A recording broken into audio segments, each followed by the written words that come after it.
Now for designing monsters, we've left it a lot less restricted than the player. I want to give you a lot more freedom in order to design the monsters that you want to make, such as, regular guys, floating eyeballs, barrels, and even bosses. There are a couple of tools that I've provided in order to help you make your monsters, and we're going to go over a couple of the different features right now.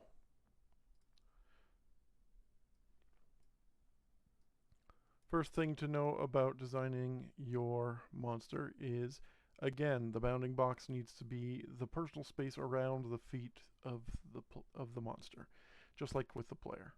You don't want to make the entire monster collidable, because all of this space up here is technically behind the monster.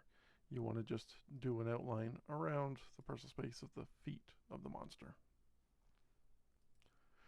Now there's also a lot of action flags that we've provided that helps you customize your monster. First, we have block attacks. Now what that does is disables the player from being able to attack the monster in that action step. It will deflect the attack and parry the player, stunning them temporarily.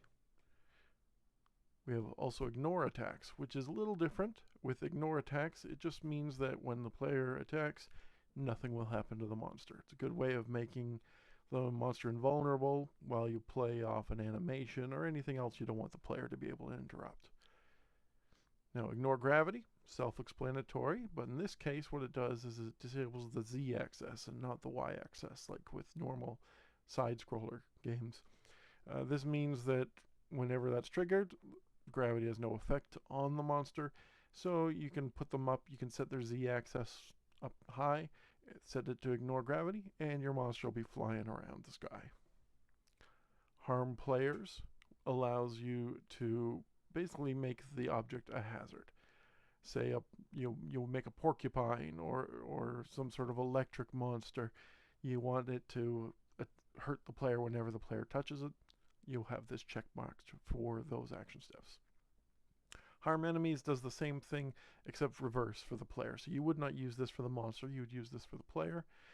For example, if you want to have an attack or an action step on the player where the monster is just not allowed to touch the player, usually during a super attack, that's what this checkbox would be for. We're not going to use it for the monster though. Walkable means that the player can stand on top of this monster. If it's a great thing if you want to make a crate that you can pick up or a barrel, then you can just stand on top and even jump off of the monster when it's set to walkable. Can be lifted, another somewhat self-explanatory one. That means that whenever this action step is used with this checked, the player can walk up to the monster, press down and attack, and lift the monster over their head. When that's done and the player throws the monster, it will default the monster to action step 7. Which brings me to the action steps. Now with action step 7, that is your monster's hurt animation. Whenever the monster is being harmed, it defaults to this action step. You'll want to have ignore attacks usually triggered on that, so you can't spam attacks on the monster. And usually you would want the end action to go to first once the monster is done. You'd set the timer to be however long you want the monster to stay stunned. Action step 6 is the block animation. Whenever a monster blocks a player's attack, it will default to this action step, and you'll generally want it to have it set on a timer to go back to first once it's done blocking. And you'll want to have block attacks checked on this as well. Now, another fun feature of the monster details is strength and defense. Now, strength has nothing to do with how much damage the monster is doing, because that's set up in our attack script. What strength does to do, though, is it tells you which attack in the attack script is implemented by this monster. So, for example, we have number 2 set up here. If we go into the attack settings, and we find monster attack number 2. Here you'll see all the settings set for that attack type. The other setting is defense. Again, has nothing to do with defense. What this does do, however, is tells the game which object to spawn once this monster is destroyed or defeated.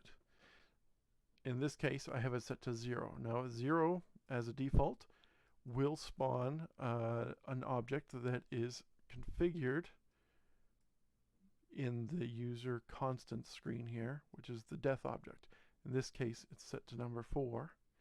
And if we go 0, 1, 2, 3, 4, you'll see that this object is an explosion. So if I leave it at 0, it'll just default to this explosion whenever a monster is defeated.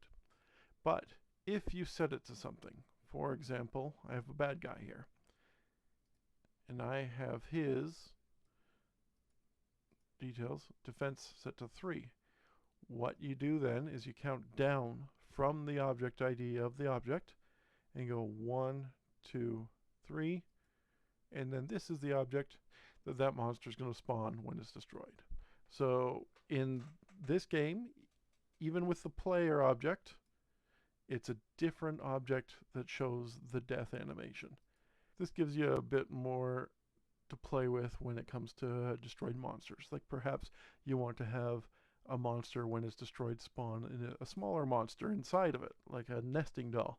Or you just want to spawn a death object. You can do that. I've also included a few scripts for making your monsters attack the player. First is move towards player. Now this script doesn't just make the monster walk towards your X and Y coordinates. It will also have them stop once they get close and start attacking automatically.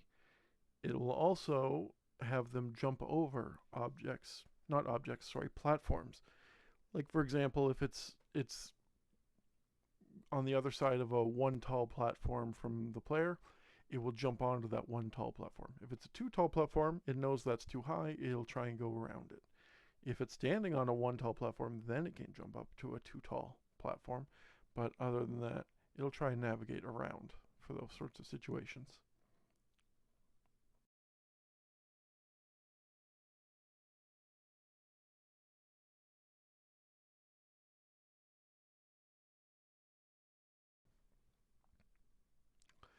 Other than monsters, we also have pickups. As you can see on this object, there's a little pizza slice that you can see on the ground. When you walk over the pizza slice, it doesn't get triggered automatically. You would have to do the pickup by pressing down and attack. And when the object is picked up, it will bestow health. Now I set the amount of health using the object details. You can see it's set to 10, so it'll give 10 health to the player whenever it's picked up. Also, you would want to make sure the pickup option is, of course, clicked, so it registers as a pickup, just like any other module.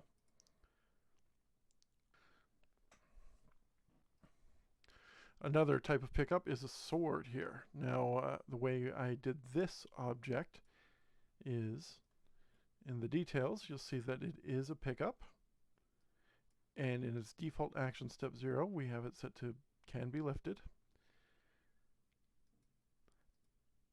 And in the details, you notice it's not a health pickup. I didn't set that to anything. So what will happen when it's picked up and thrown, it will default to action step 7.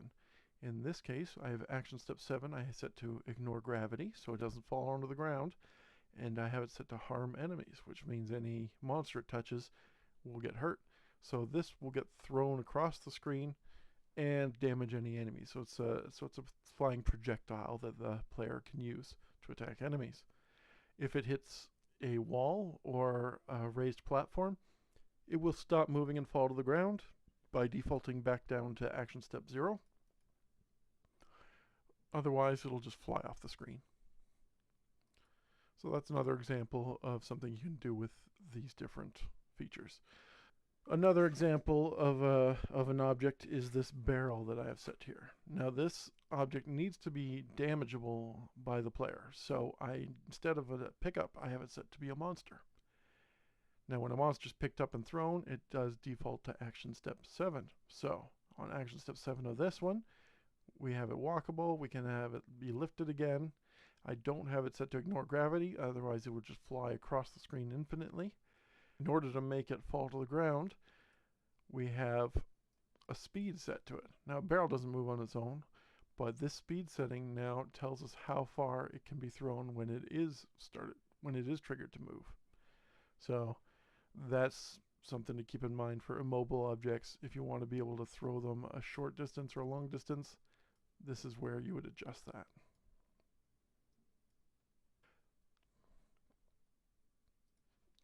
So as you can see, there's a lot of different ways of setting up monsters and objects using these different action step flags and AI steps.